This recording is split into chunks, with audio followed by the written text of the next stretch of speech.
Hello and welcome to whathifi.com. I'm Dominic Dawes and I'm very happy to be joined today by Mr. Charlie Brennan, the Managing Director of Arcam. Welcome, Charlie. Hello. Arcam has become one of the legendary hi-fi companies since its creation in 1976, responsible for many product ranges that have gone down in hi-fi history, including the Alpha range, the Delta range, and more recently the FMJ range. They were also responsible for the world's first standalone domestic DAC, simply entitled the Black Box. Now, I've seen the raft of new products that we're all going to be seeing quite soon. Yes. And I think in terms of, as a brand, probably the one that's the most extravagant step for Arcam as a brand is probably the Arcube, in terms of being a very different product to anything that you've done before.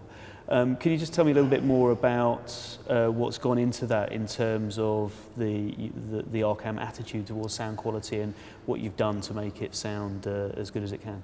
Well, I mean, understanding, hi-fi. It's a very compact unit, isn't it? It's very compact, but we wanted to, sound really big for. And one of the ways we've been able to get that level of performance is by using, initially, high-quality drive units, very strong and rigid construction, just all the best things you've learned from conventional hi-fi, but using some fairly clever DSP.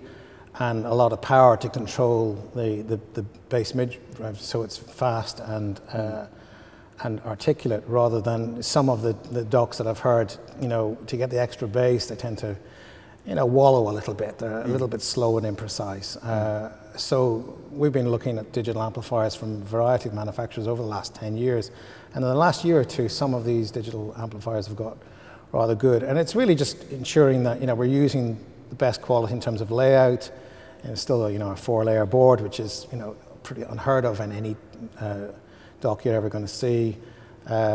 Specialist capacitors, really careful power supply, all those kind of things that we know about, and we've distilled it into that tiny product. My son said a while back, he said it was the first thing we'd ever made that could get an ASBO, because I was playing it in the garden a bit loud and the neighbours were complaining.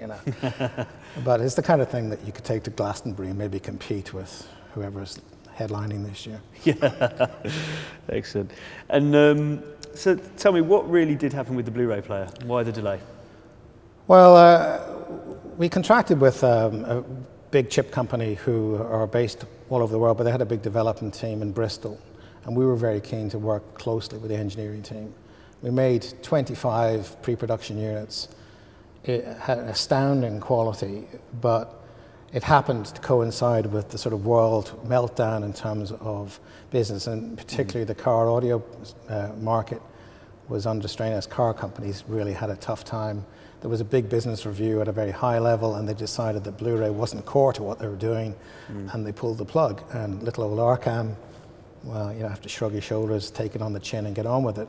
But we had spent the best part of 18 months developing that thing, and it was a tour de force in terms of engineering, but we couldn't sell it if we couldn't support it long term. So we went again, and I think persistence is something that is sort of our middle name. We keep going. I mean, and there are all sorts of hiccups in the world of engineering manufacturing, but eventually I think we've now got a very high quality product, and as I said earlier, a route forward for new technology like 3D, which 9 months ago was hardly on the horizon, and we'll see how it goes. And that the wonderful world of AV is always going to spring an odd surprise, But someone was joking recently about when's 4D coming, and I thought, well, it'd be great to be able to go back in time, and fix all those mistakes we've all made. Yeah. And lastly, where do you see Arcam in 10 years' time?